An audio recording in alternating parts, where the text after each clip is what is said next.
بسم اللہ الرحمن الرحیم ویورز، آپ دیکھ رہے ہیں ہمارا یوٹیوب چینل۔ امید ہے آپ خیریت سے ہوں گے۔ بہت کچھ ہو رہا ہے، پلاننگز، وارداتیں، کھیل تماشے، بند کمروں میں میٹنگز۔ ٹارگٹ فوج،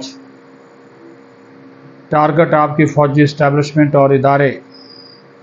مدد بڑھ گئی ہے، باہر سے فنڈنگ بڑھ گئی ہے۔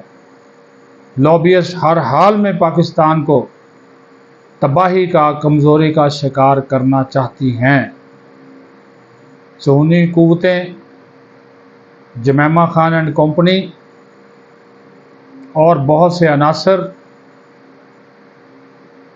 جو کہ پہلے بھی اس کے ساتھ تھے، اس فتنے اور فساد کے ساتھ، جس کو عارف علوی نے مشورہ دیا کہ اسٹیبلشمنٹ سے مت ٹکراؤ، 9 مئی کی کھلے عام معافی مانگ لو، ابھی 4 دن پہلے میں معاملات سیدھے کرا دیتا ہوں۔ اس کو ڈانٹا، اس کو پٹھو قرار دیا، اس کی ایسی تیسی کی اور کہا کہ میں ان سے معافی مانگوں گا۔ آگے سے بولا میں ان کی ناک کی لکیریں نکلواؤں گا۔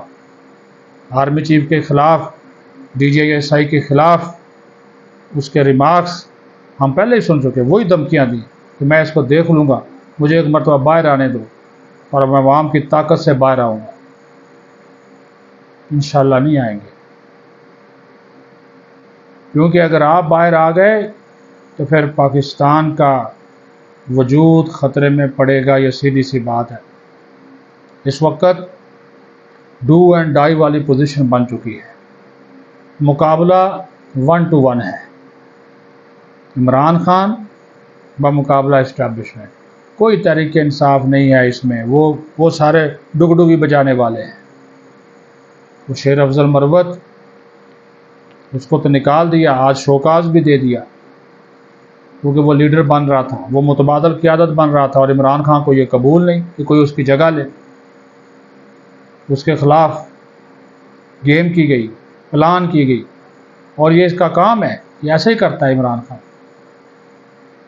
تو وہ عارف علوی کو بھی کھری کھری سنا دی، حالانکہ وہ چاہ رہا تھا کہ میں کچھ لوگوں سے میرے اچھے تعلقات ہیں، میں ان سے بات کروں۔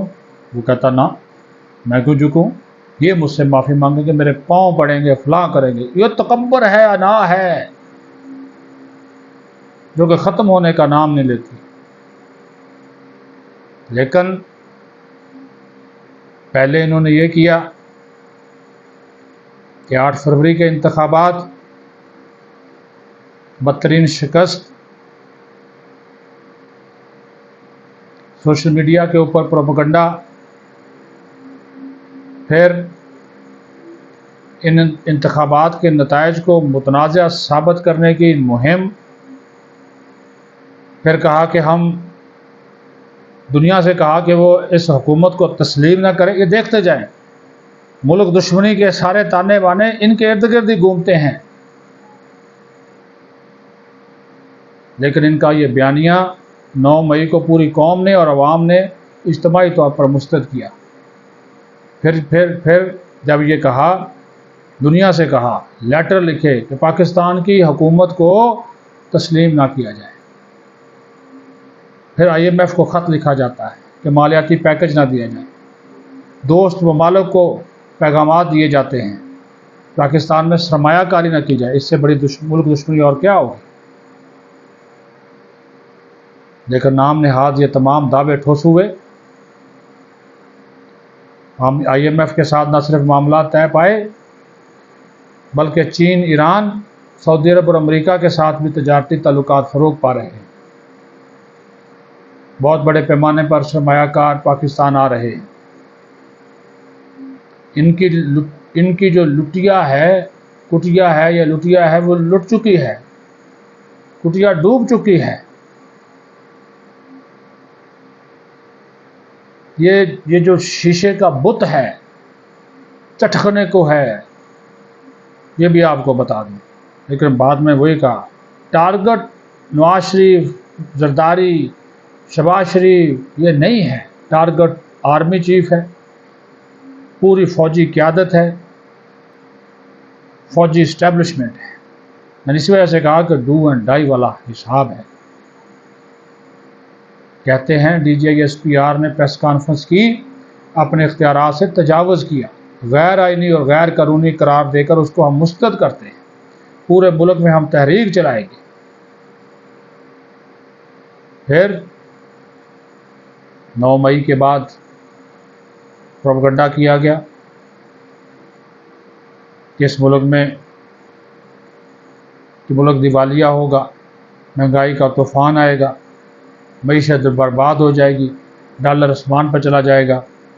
لیکن وہ ساری چیزیں نیچے آ گئی اور آپ کی اسٹاک مارکیٹ 73,000 پوائنٹ سے بھی اوپر چلی گئی.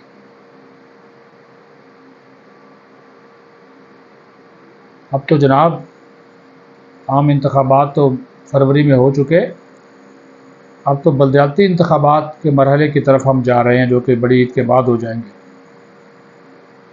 سیدھی سی بات ہے، فوج آج بھی کہتی ہے کہ بات چیت تو ان سے ہو جو بات چیت کو سمجھیں، جو معافی مانگیں. اور 9 مئی تو ریاست کے خلاف بغاوت کا سیدھا سادہ کیس ہے. جو ملوث ہیں انہیں چھوڑ دینا ریاست، آئین اور قانون کے وجود کی نفی ہوگا. اور یہ بہت بڑا امتحان بھی ہے اس وقت ہماری ریاست کا، ہمارے اداروں کا، ہماری عدلیہ کا. لیکن حکومت وقت بھی جاگے، حکومت وقت بھی جاگے، اٹھے. یہ صرف فوج کا یا فوجی ترجمان کا کام نہیں ہے کہ ان کا مقابلہ کریں. وہ کتنی کی پریس کانفرنسیں کریں گے؟ ابھی تو انہوں نے کوئی سال بعد کوئی پریس کانفرنس کی، ہر روز تو نہیں وہ کر سکتے. حکومت کا کام ہے کہ ان کے ساتھ کھڑی ہو. یہ نہیں ہے کہ آپ ان کو تنہا چھوڑ دیں. یہ اداروں کو کمزور کرنے والی سازش، اداروں کو برباد کرنے والی مہم، پروپیگنڈا، یہ اگر کامیاب ہو گیا تو پھر فوج تو کمزور ہوئی، تو پھر آپ کا ایٹمی پروگرام اس پہ نظر ہے، معیشت پہ نظر ہے. اور جس ملک کی فوج اور اس کا ایٹمی پروگرام، میزائل پروگرام کمزور ہو گیا، کیا بنے گا آپ خود سمجھ سکتے ہیں. آپ کی خود مختاری اور آپ کی سالمیت داؤ پہ لگا رہی ہے یہ تحریک انصاف. حکومت وقت کو یہ فیصلہ کر لینا چاہیے کہ ان کو کس حد تک جانے دینا ہے. تحریک انصاف کو پولیٹیکل ایکٹیویٹیز میں ملک کے وجود کے لیے یہ لوگ خطرہ بنتے جا رہے ہیں،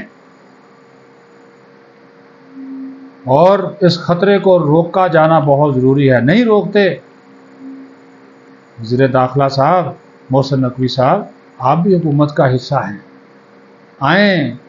آپ تو کوئی بیان بھی نہیں دیتے. میڈیا سے گفتگو کریں، بتائیں. آپ وزیر داخلہ ہیں اس ملک کے،